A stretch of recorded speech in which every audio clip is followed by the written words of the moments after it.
Buongiorno, welcome to my channel. My name is Noura, and on this channel I mostly talk about fragrances, and in today's video I'm going to do a full buying guide on La Collection Privée from Christian Dior. And it will include some fragrances that are unfortunately limited to certain stores, or maybe you can find it also online. This collection is one of the biggest collections when it comes to private collections from a designer house, and it's also one of my favorites.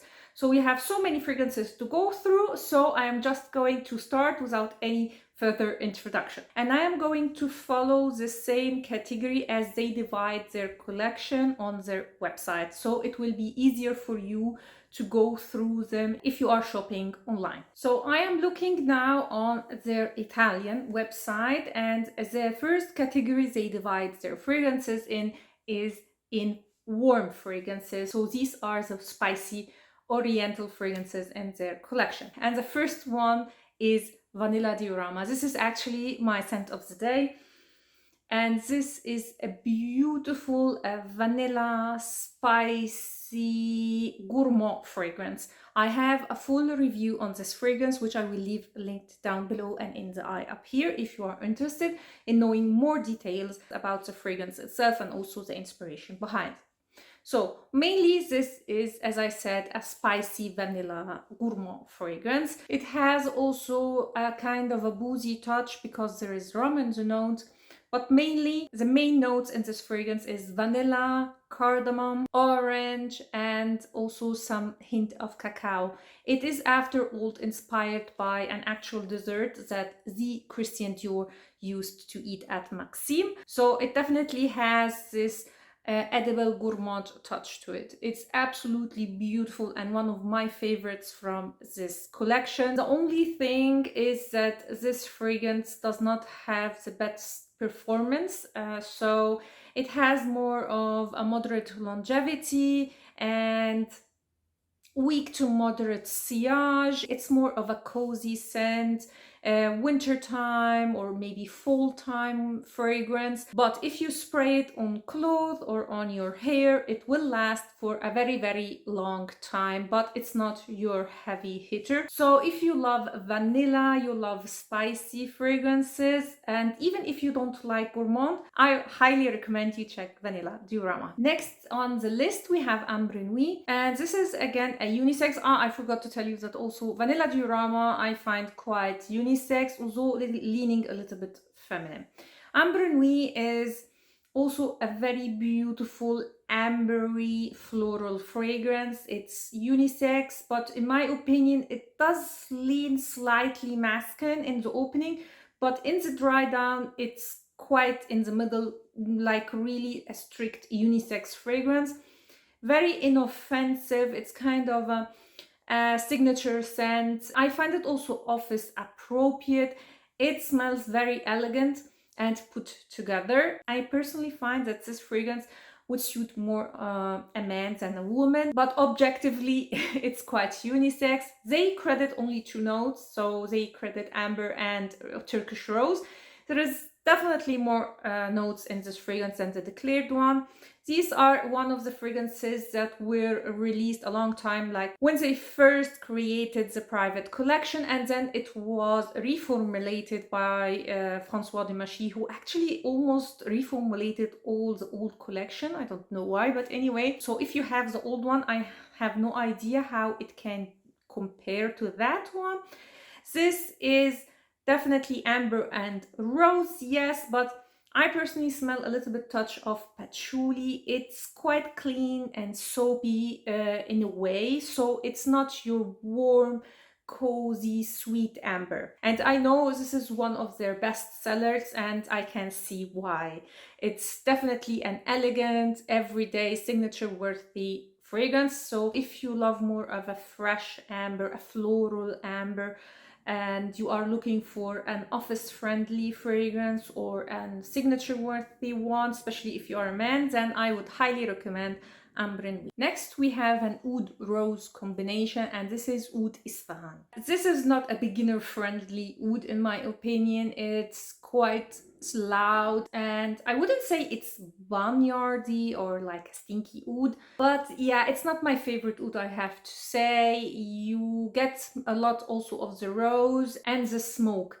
So it's more of a rosewood smoky kind of a fragrance. It has an amazing longevity and sillage. So if you are looking for a heavy hitter, a very long lasting, very projecting oud fragrance, Oud Isfahan, although not my favorite, but it's a good choice. So for those who are looking for a good performing oud rose combination with a slightly smoky touch, then go for Oud Isfahan. Next, we have a fragrance that I actually own. This is TOBACOLOR, and this is a very sweet honeyed tobacco. It's, as the name suggests, it's a colorful tobacco fragrance. There is plum, there is honey, tobacco, a slight smokiness, but I wouldn't consider it as an ashy tobacco. I also have a review on this fragrance, which I will leave linked down below and in the eye up here. And although I changed my mind about this fragrance, but I will leave the review so have an idea how my opinion evolved around this fragrance. This is unisex, leaning slightly masculine, I have to say. Definitely for winter time, because it's quite a statement, especially in the opening. So it has quite a loud projection, but unfortunately after this very loud projection for about 2-3 hours, you are left with more of, if you overspray, maybe a moderate sillage.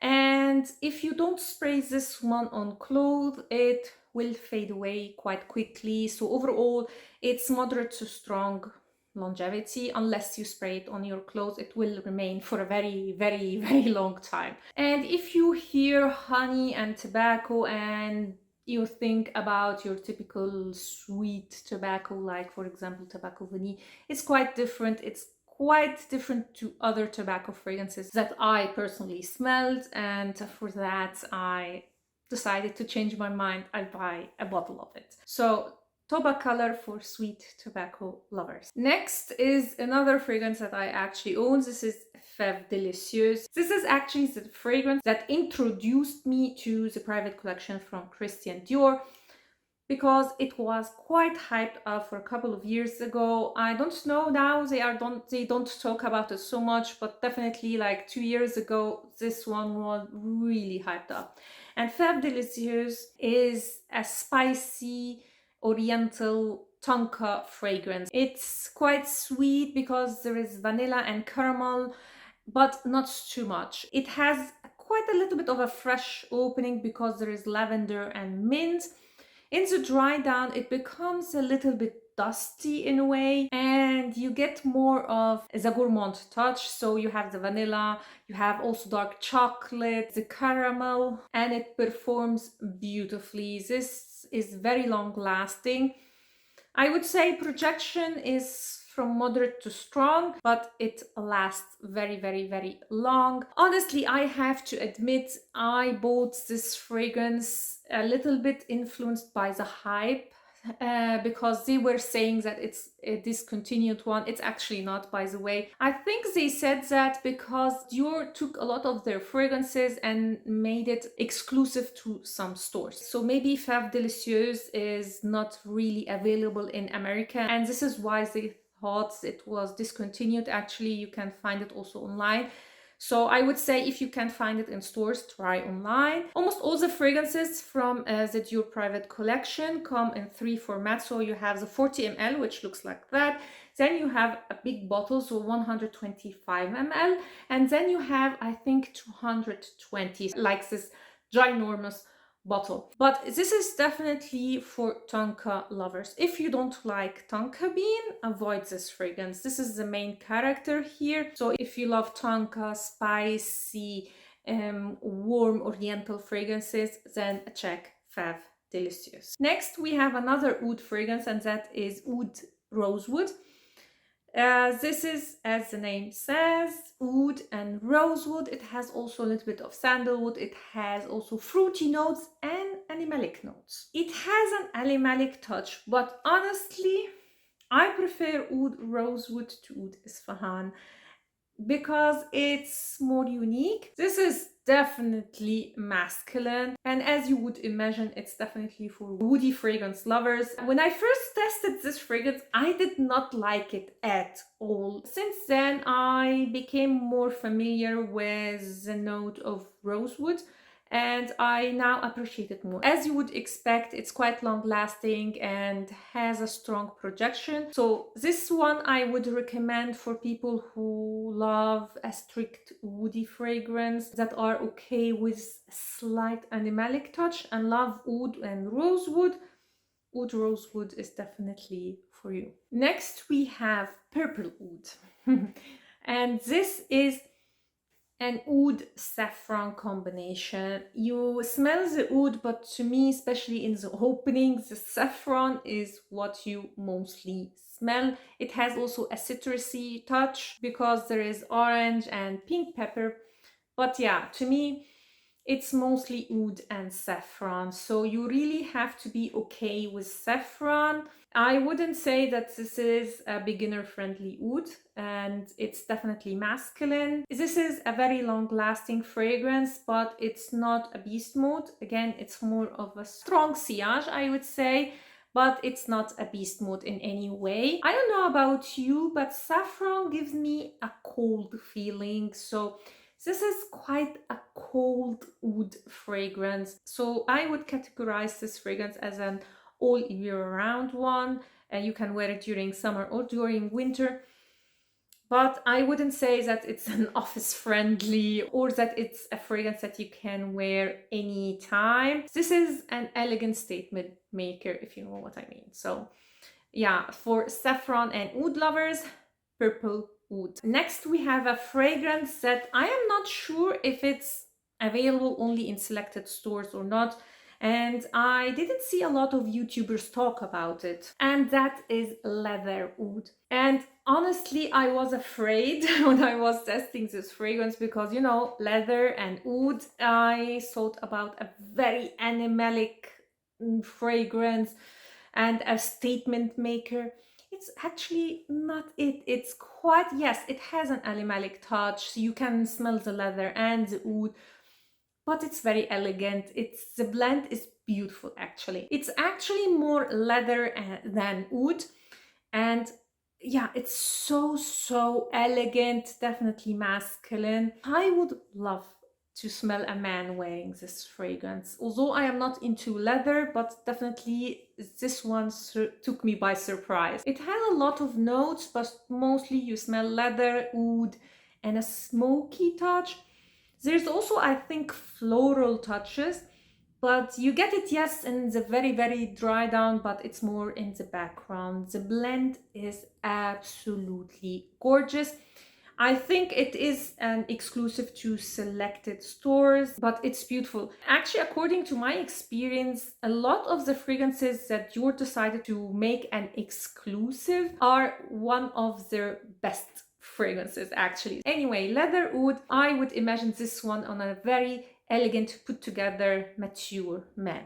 If you love leather, you love oud, you definitely will like this one. So leather oud. Another exclusive, I think, and that took me again by surprise, is CUIR CANNAGE. And this, I would say, is the female counterpart of leather oud. This is again leather, but it's so refined. It has iris, it has floral notes. It is unisex, but it definitely leans feminine, and the inspiration, or what this fragrance represents, is a luxury handbag. So they have iris, so it has this lipsticky, like makeup smell. I personally don't like leather, don't like iris, but I absolutely adore this fragrance. I would have added it to my collection, no doubt, if it wasn't for the fact that they sell it in the biggest format, like the 220. And 220 is just too much. I would imagine this one on a very elegant, mature lady. So sophisticated and so elegant, you can't even imagine. So if you love leather iris, you can't go wrong with CUIR CANNAGE. So with that, we finished like the warm category. I personally would add more fragrances, but I'm going to follow their website, as I said. Next category are florals, and the first one on their list I have, and this is Gris DIOR. This is again elegance in a bottle. This is a cheap-like fragrance. It's florals. It's mostly rose, oak moss, patchouli. It's so beautiful. I am not into cheap fragrances at all, but this one is a masterpiece in my opinion. So from all, I would say women fragrances, the most elegant one I would say is Gris DIOR and CUIR CANNAGE, but Gris DIOR is available everywhere and in all the formats. It's definitely more for a mature woman, I would say. So for cheaper lovers, or you love oak moss, this is beautiful. It's a signature worthy scent that you can wear all year round, anywhere, everywhere, anytime. It's absolutely beautiful and elegant. It's more of a moderate longevity and sillage, and although I am saying that it is a feminine fragrance, it's unisex enough for a man to pull off, but it's definitely leaning feminine, if you know what I mean. So Gris DIOR for an elegant chic-like fragrance. Next, we have a beautiful rose fragrance, and this is La Colle Noire. This is a rose, peony, raspberry combination with a musky undertone. They compare this one a lot with Rose and Rose, also from Dior, but I compared them side by side, and I have to say I get the similarities because both of them are this rose, peony and raspberry combination, but definitely, and also with a musky undertone, but Rose and Roses is much more rosy and much more sweet. Here, this one, especially in the opening and in the mid dry down, it's mostly a musky fragrance, and although it has sweet notes like the raspberry and black currant and also honey, it's not so sweet like Rose and Roses. However, the dry down takes this fragrance in a very different direction, and it smells almost like a different fragrance in a way, so it's not so fresh. It has in the base oud and sandalwood, and although I can't like really smell it, but in the dry down, this fragrance I can't explain. It's so feminine and so unique and beautiful, but you will have to wait for the dry down. So the beauty of this fragrance comes out like after an hour. It has kind of a moderate longevity with weak to moderate sillage. This is the only issue that I have with it. It does not project very much. It's mostly an intimate fragrance. Extremely feminine, extremely pleasant, and actually it's one of the fragrances that I'm debating if I should buy, because really the dry down I absolutely love. So if you love fragrances like Rose and Roses, or you love the type of fragrances, not that they are similar, I'm just saying the type. So type of fragrances like Chanson Tendre or BDK's Bouquet d'Angerie, you would like La Colle Noire, extremely feminine and delicate fragrance. So for feminine, rose, peony, musky fragrance lovers, La Colle Noire is for you. Next we have Jasmine fragrance, and this is Jasmin des Anges, one of my favorites from the collection. And this is, as I said, a jasmine fragrance. It's quite a bright, joyful jasmine, and it has also a fruity touch. There is apricot and osmanthus in the notes, and it makes it the perfect spring summer fragrance. Absolutely delightful. It's one of these fragrances that makes you happy when you smell it. In the dry down, the apricot really comes out, and it's not like a fresh apricot, it's more of a cooked or mushy apricot, if that makes any sense. They compare it to another fragrance from the collection that I'm going to talk about, and that is New Look. They also compare it to another fragrance from Serge Lutens, Nuit de Cellophane. I hope I'm pronouncing it correctly. I have a sample of that one, and I compared them side by side. And in the opening, they are not so similar.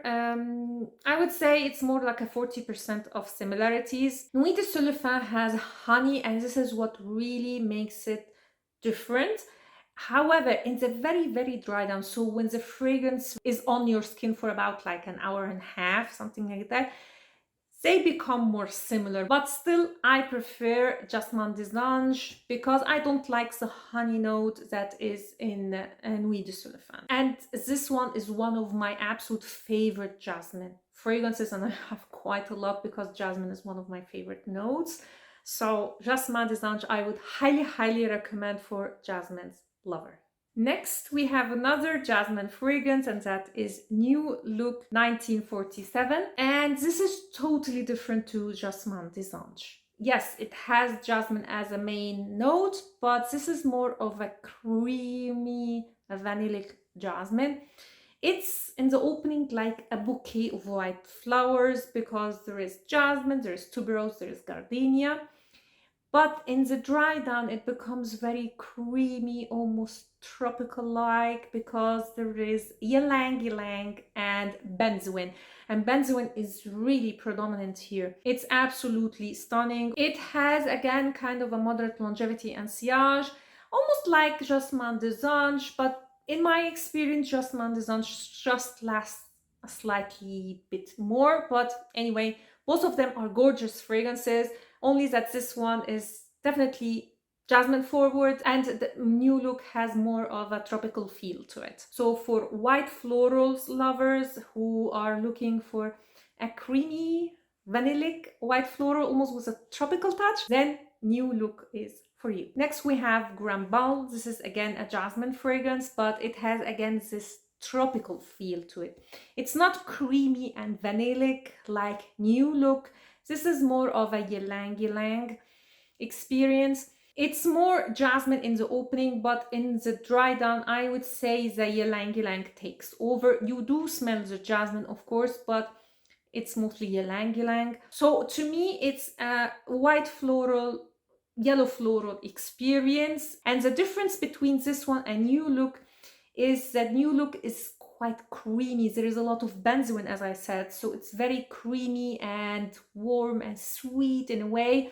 This one, I would say, is more on the fresh side. If we compare them, it's a more of a fresh tropical fragrance. They compare it with J'adore and again Jasmin des Anges. I get, yes, the similarity between this one and J'adore, because also J'adore is like this bouquet of white florals, but J'adore has this sparkly opening. I almost can't distinguish the note in that fragrance. This one, however, I can really distinguish the notes.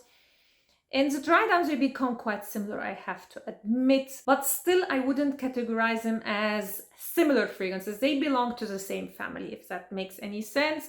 Jasmin des Anges is definitely on the fruity side, and this is like a strict floral fragrance, but with different flowers. So if you love ylang-ylang and you love jasmine, you will definitely like Grand Bal. It's one of the best fragrances from the collection, I have to admit.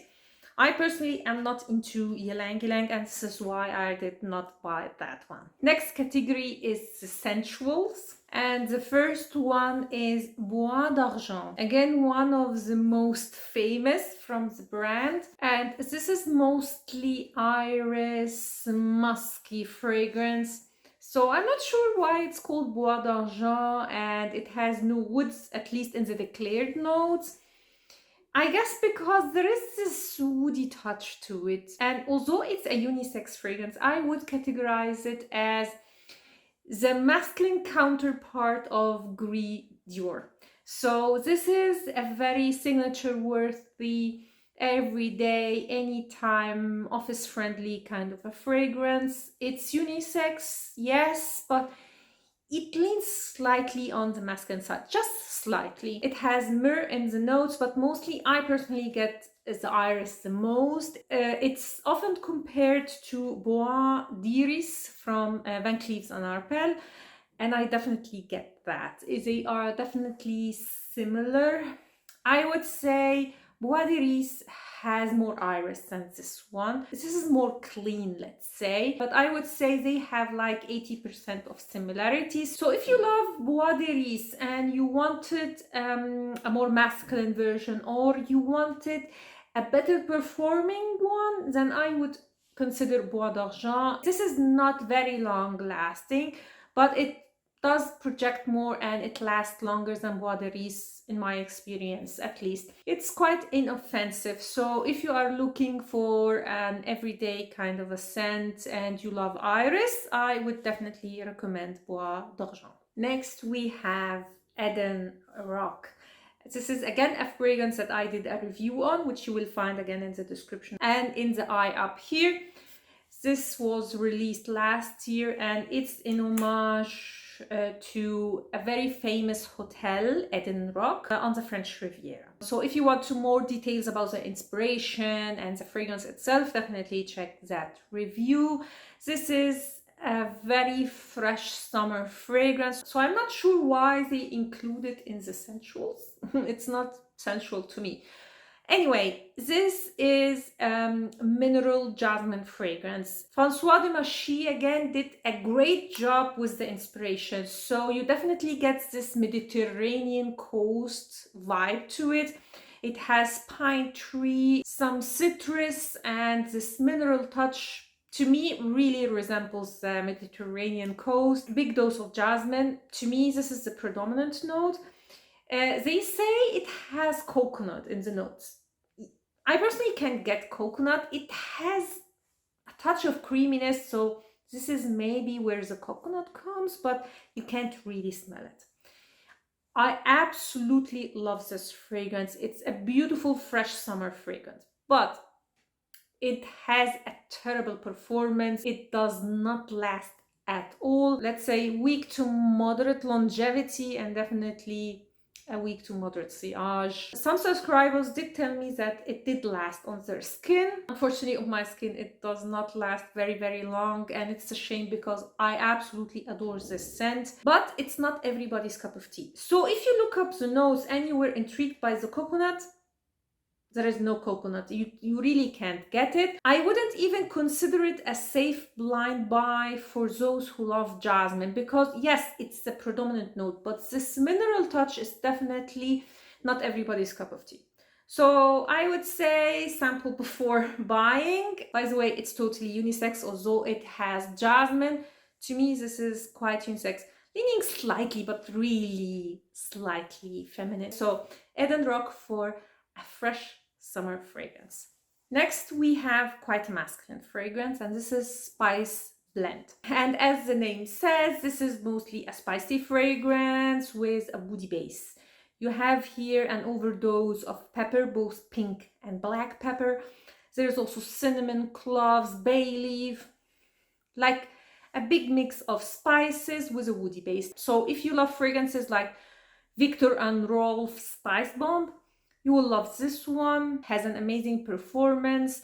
It lasts very long and it projects quite nicely, so moderate to strong, quite masculine, of course. This is definitely for spicy fragrance lovers out there, and it's one of the best, I have to say. I smelled quite a few men targeted spicy fragrances. This is one of the best. So if you love spices in your fragrance, then definitely check Spice Blend. Next, we have a fragrance that I'm not sure, but I think it's one of the fragrances that are a little bit difficult to find, and this is Patchouli Imperial. It is mostly a patchouli amber fragrance. It's quite unique. So I'm not really an expert when it comes to patchouli, I have to admit, but this is definitely unique to the patchouli fragrances that I personally have smelled before. I don't know, maybe because it's this combination between amber, patchouli, and this sweetness in the background, because there is also vanilla and benzoin in the base. It's a little bit spicy, it has coriander in the note. It's just a gorgeous blend, and I think this is a fragrance that patchouli lovers would definitely appreciate.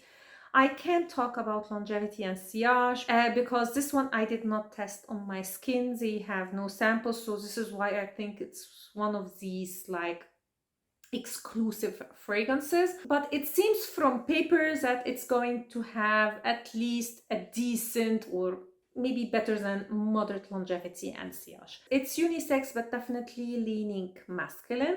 So for patchouli lovers, I would highly recommend Patchouli Imperial. Next, we have a totally female fragrance, and that is DIORAMOUR. And this is an iris fragrance. It's quite powdery. It has also lily of the valley, so it has this touch of greenness in it. And the whole experience, it's quite a delicate powdery fragrance. So I would consider this one for someone who loves iris, who is really into powdery fragrance. You would definitely like this one. However, the performance is really bad on this one. It does not project almost at all. It's more of an intimate fragrance, and also the longevity is not great. So you have to keep that in mind. So for someone who sillage and longevity is not an issue, who loves powdery fragrance, then check DIORAMOUR. Next, we have quite a famous fragrance from the collection. This is Balade Sauvage. And this is an aromatic, fresh, citrusy fragrance. It has also a predominant note of figs. It's quite unisex, leaning masculine, especially in the opening. However, in the dry down, I would say it's like right in the middle. In the opening, you get a lot of this more, not like the fig fruit, mostly you get like the fig leaf, like the trees. You get this bitter aspect of the fig leaf, and you got also the citrus and the aromatic. However, in the dry down, you start to get more of the vanilla and the labdanum, and this is why I think it becomes more unisex towards the dry down. It is often compared to Jo Malone, wood sage and sea salt, and for a reason. They are quite similar. I would say overall it's like 80–85% of similarities. Mostly what really distinguishes Jo Malone fragrances in general, and especially wood sage and sea salt, is this watery, airy aspect. So when compared side by side, you definitely get more aromatic on this side, also the fig, especially in the opening. However, in the dry down, they become quite similar. Also, when compared side by side, this leans more masculine, while wood sage and sea salt is definitely unisex. So I would say, if you love wood sage and sea salt and you wanted something similar, not identical, not a dupe, but very similar, but with better longevity, I would consider Balade Sauvage. This has, I would say, a solid, moderate sillage and also moderate longevity, while wood sage and sea salt on me doesn't last at all. It's very weak longevity and weak to moderate sillage. So that was Balade Sauvage. Next, we have one also of the famous fragrances from this collection, and this is SANTAL Noir. And this is for sandalwood lovers. There is no notes listed on Fragrantica for this fragrance, but mostly it's a sandalwood fragrance, and I get also some ambrette, especially in the opening and the mid dry down. I also get some spiciness, just a hint, but I can distinguish which spice in particular. There is also something balsamic in the very dry down in the background. But overall, it's an overdose of sandalwood. So if you are a sandalwood lover, you would definitely like this fragrance. It is unisex, yes, but it definitely leans on the masculine side. I personally can't wear it. Not only because I'm not really into sandalwood, but because it's quite a dry sandalwood. But my personal taste aside, it's a beautiful sandalwood fragrance, definitely. So I would highly recommend it if you are into sandalwood. And I would say it's mostly a masculine fragrance. Some women can pull it off, but you really have to be into sandalwood and you are looking for almost a strict sandalwood fragrance. You may like this one. Has an amazing performance on this fragrance is just stunning. It's one of the best performing fragrances from the collection. So that was Santal Noir. Next we have the fresh florals, and the first one is Lucky, and this one is a beautiful Lily of the Valley fragrance. It has also some white florals. I get some magnolias. They don't list which flowers. I personally get magnolia, but definitely the star of the show is Lily of the Valley. So it has a touch of greenness because Lily of the Valley, in my experience, has always like a slight green touch to it. But don't worry, if you don't like green notes, don't worry, it's not a green fragrance at all. It really adds to the fragrance, and the whole experience is a fresh floral fragrance, quite feminine and delicate. Yeah, extremely feminine. In my experience, when it comes to floral fragrances in general in this collection, they are very feminine.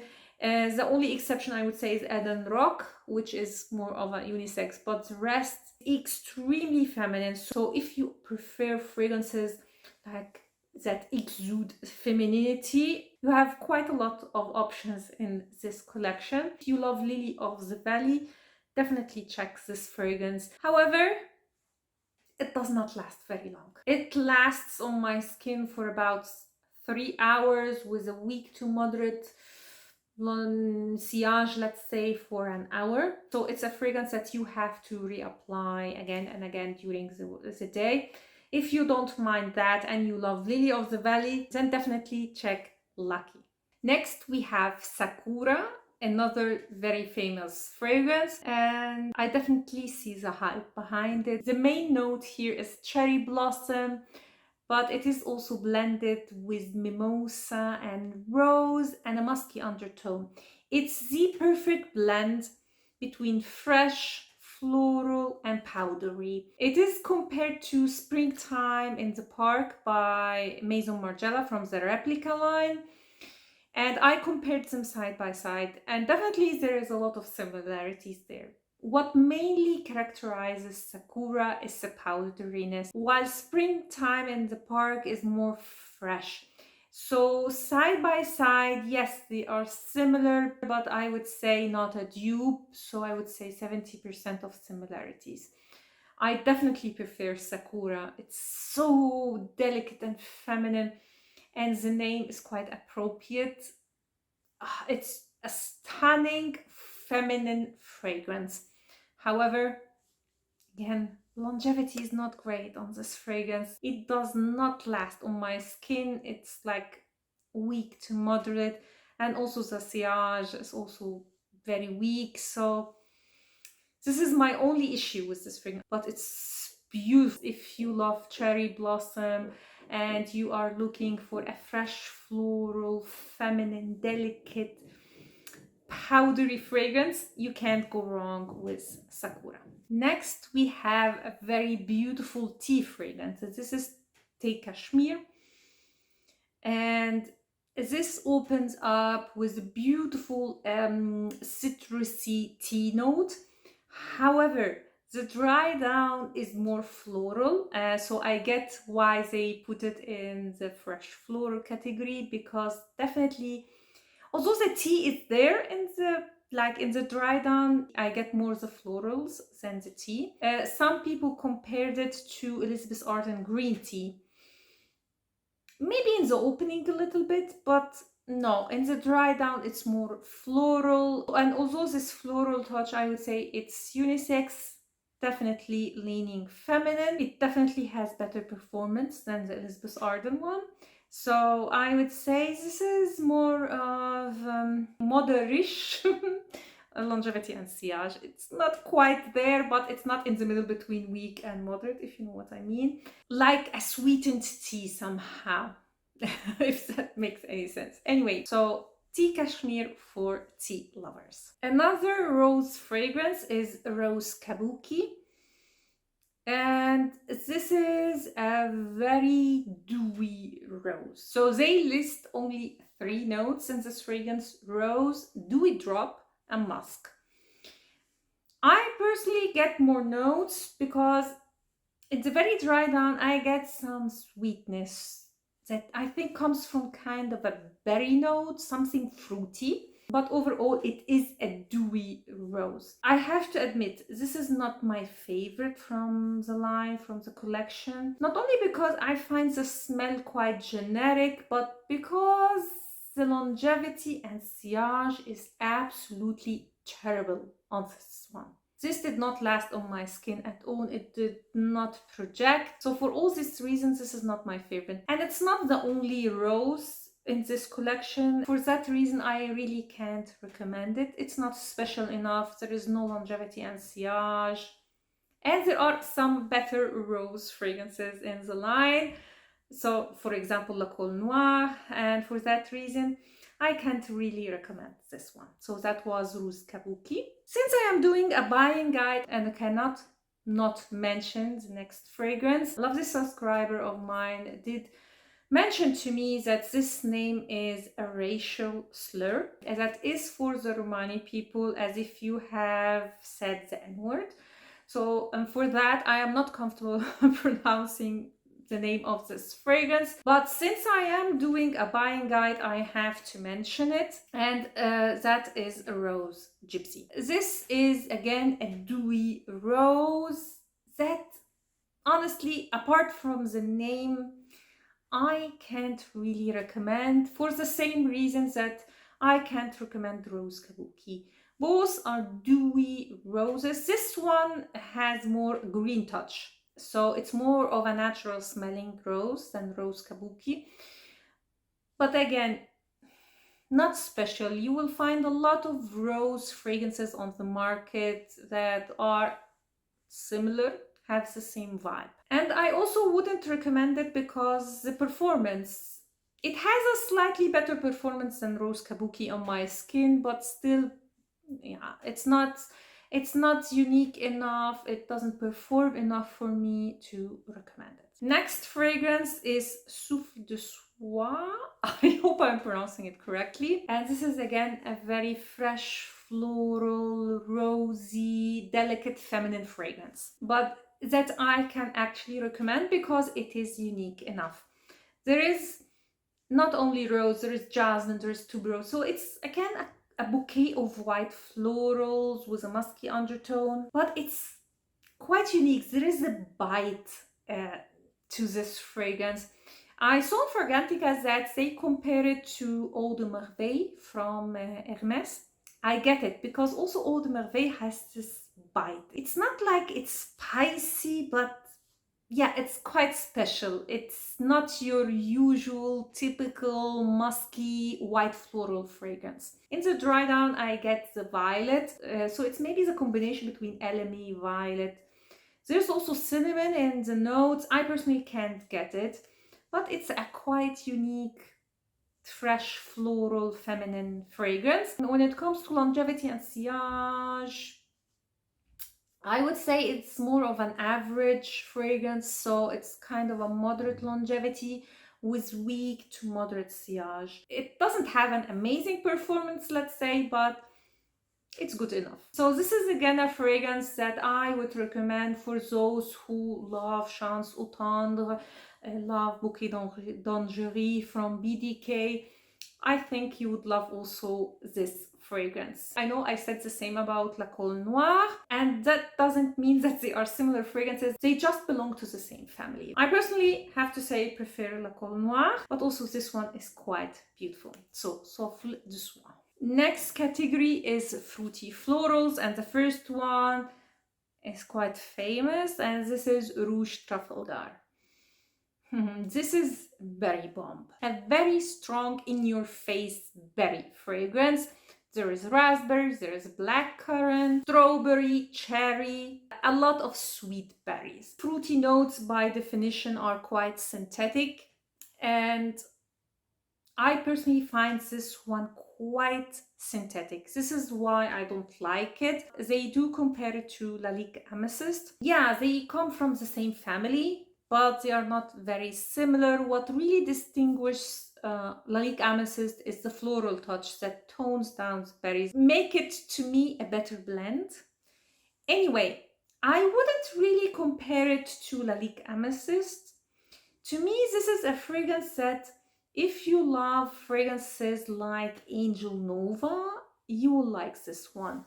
Not that they are similar, but they are both very loud, sharp, and statement maker.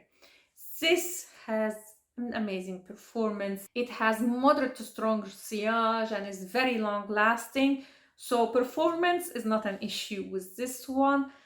However, I personally don't like it, but I can see why it's so famous and so many like it. If you are into very heavy, fruity, sweet fragrances, you will like this one, definitely. So for berry lovers, go for Rouge Trafalgar. Next, we have quite a happy fragrance, and this is Belle de Jour. And this is a fruity rose. There is pears, there is peach, there is even an pear ice cream note. Reading the notes, I imagined like a like an extremely sweet fragrance. It's not, it is sweet, but not so much. Rouge Trafalgar, for example, is definitely much more sweeter. It's not exactly a jammy rose. It's a sweet rose, but not a jammy one. It has also a powdery touch. So to me, it smells like pink powder sprinkled on a pink rose. I don't know. This is how this fragrance smells to me. Quite feminine, very joyful, girly, uplifting, pleasant fragrance. Perfect for springtime. This is to me spring in a bottle. It stayed on my skin for 4 or 5 hours, so moderate longevity with a nice scent bubble, let's say. So longevity and sillage, at least to me, is okay. What really makes this fragrance stand out, in my opinion, is this powdery note. So yeah, it just makes this fragrance so girly and so uplifting and so joyful. Yeah, it's so beautiful. Yeah, I don't know. When I smell this fragrance, I think about pink marshmallow. Not that this smells like marshmallow, but just what comes to my mind. Anyway, so if you are looking for a girly, uplifting, joyful, sweet rose, then Belle de Jour is for you. Next is a beautiful, fresh peony, and this is Holy Peony. One of my favorite peony fragrances. Again, a rose peony berry combination with a musky undertone. But the blend, there's something special about it. I have quite a collection of peony fragrances, and I also did a video on peony fragrances, which I will leave linked down below and in the eye up here, so go check it if you are a peony lover.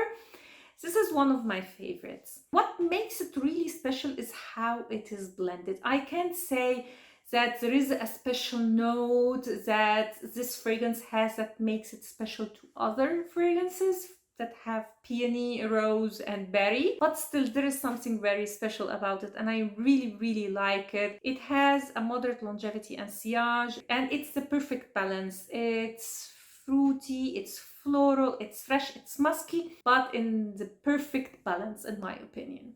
So for peony lovers, check Holy Peony. Next, we have a cologne that I'm not sure why they put it in the fruity florals. As I said, like how they divided it online doesn't make any sense for me. Anyway, Cologne Real is your typical masculine cologne. It's neroli, citruses, and musk. It smells like a typical traditional cologne, and this is actually what they were going for. They wanted to create a traditional cologne. So, however, the scent is like any cologne, but I have to admit, longevity is slightly better than the traditional cheap colognes that you can get in the market. So I would say if you are a man looking for a traditional cologne that lasts a little bit better, then check Cologne Royal. But don't get me wrong, it's not very long lasting. It's weak to moderate. But I mean, my personal experience with traditional colognes, they don't last at all. They are like 10 minutes and they are gone. This lasts much longer. So that was Cologne Royal. Next we have Terra Bella. And this smells like Italy. This smells like Mirto di Panarea from Acqua di Parma. Unisex, leaning slightly masculine. Mirto di Panarea is one of my absolute favorite fragrances from Acqua di Parma and one of my favorite fresh fragrances in general. So I compared them side by side and I have to say they are quite similar. The main difference is in how natural Mirto di Panarea smells like. So Mirto di Panarea is a little bit more sharp, more green, very natural smelling. This is more perfumey in a way. So there is a little bit of sweetness. So compared side by side, this seems more feminine because of the sweetness. Both have floral notes, but I get it more here. I also smell musk here. It's not in the notes. In the notes, they only say cypress, orange blossom, and myrtle. I get musky note and more floral touch than just orange blossom. So this is a little bit more feminine. So I would say if you loved Mirto di Panarea, but it was slightly too masculine for you, then check Terra Bella. And if you love Mirto di Panarea, you would definitely also love this one. A beautiful, fresh, aromatic, floral summer fragrance, Terra Bella. Now, the next category are fragrances that are hard to find. They actually named these fragrances the hard to find or l'improbable. The first one is Eau Noire. And this fragrance, I know why they made it an exclusive and maybe discontinue it, because this is the worst fragrance from the collection, in my opinion. If you love it, good for you. I personally can't stand this fragrance. It smells to me like PO. It has the smell if you go into a subway in Cairo, Egypt. If you know, you know. I'm not going to say more. The nose behind this one is Francis Kurkdjian, now the perfumer for Dior. But sorry, this one I can't stand. I will read you the notes because I think if you see the notes, you will understand what's going on. So you have an aromatic opening. You have top notes of thyme and sage. In the mid, you have lavender, coffee, cedar, immortelle, saffron. And in the base, you have licorice, vanilla, violet, leather, stems, greens. Maybe I'm biased because mostly these notes I don't like. I don't like licorice, I don't like leather, I don't like green notes, I don't like coffee, I don't like immortelle. So mostly the notes that are present in this fragrance I personally don't like. So take my opinion with a grain of salt. They compare it on Fragrantica to Sunshine for Men from Amouage. I did not smell that fragrance, so I can't compare it. I personally cannot recommend this fragrance. I just can't. So, although it seems that it has an amazing performance, but to me, this is a no-no. And yes, it's a totally masculine fragrance for sure. Next one I really like, and this is Mitza. This is a beautiful ambery fragrance, and honestly, I don't know why they are like putting this one on the exclusive or the hard to find fragrances, because this is absolutely beautiful. It's ambery, it's spicy, a little bit incensey, but blended so well. I absolutely love it. It's so beautiful. If you love amber, you would definitely like this one. And honestly, I really can't distinguish the notes. It's blended so well.